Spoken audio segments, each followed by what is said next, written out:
Chapter 1. A Credible Threat.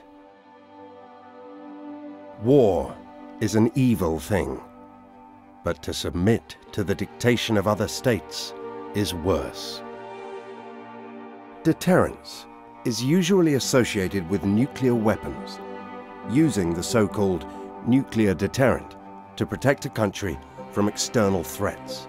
So deterrence is an interesting concept because it's really the cornerstone on which NATO is built. What it comes down to in civilian language is the understanding that if an enemy does something to you, you will retaliate with force unimaginable. However, deterrence is all around us. It's embedded in nature, in our nature. We all use it in our daily lives. When someone threatens us, when our physical existence, our home, or our vital interests are under threat, the most effective way of defending ourselves is to deter that threat by showing to the potential aggressor that we can hit back, that we can and will hurt them too, and that the cost of their actions is going to be greater than the benefit. In other words, that if they go ahead with their threat, they will simply regret it. So I think the difference between, say, defense and deterrence is like imagining defense is you lock your front door.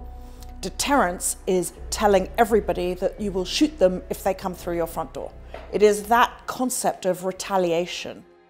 Sir Lawrence Freedman described deterrence as setting boundaries for actions and establishing the risks associated with the crossing of these boundaries. Put simply, deterrence is a mechanism of regulating other people's behavior so as to avert a negative outcome. Animals use body language to deter potential aggressors. Parents deter their children from behaving badly. Lovers deter each other from being unfaithful. Societies deter lawlessness by punishing criminals. States deter potential aggressors by threatening to match or exceed their violence.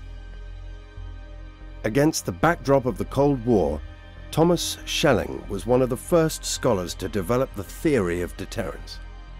He identified war as a bargaining process, where the opposing sides try to influence each other's decisions with threats, actions, and promises.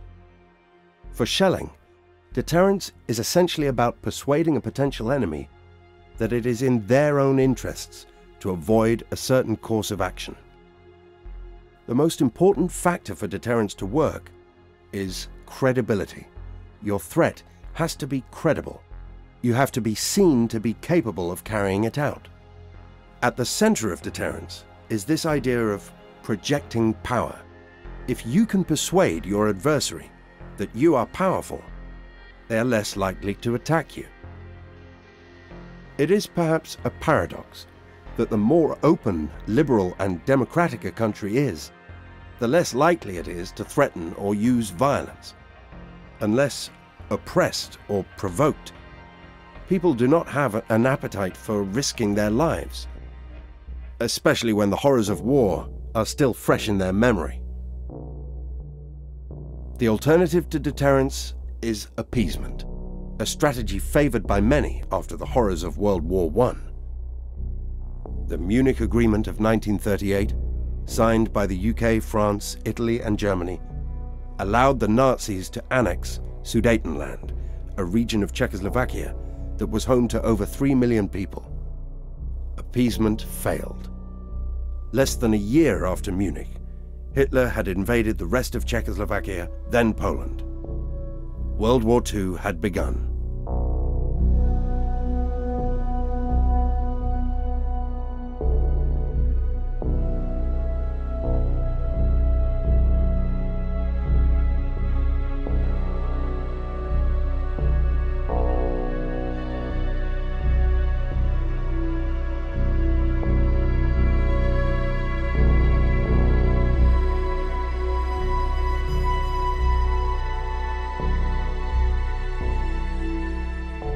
With Europe in ruins, with appeasement tainted by the blood of 75 million people, and in order to protect their security and freedom once and for all, the victors of World War II turned to appeasement's direct opposite, nuclear deterrence.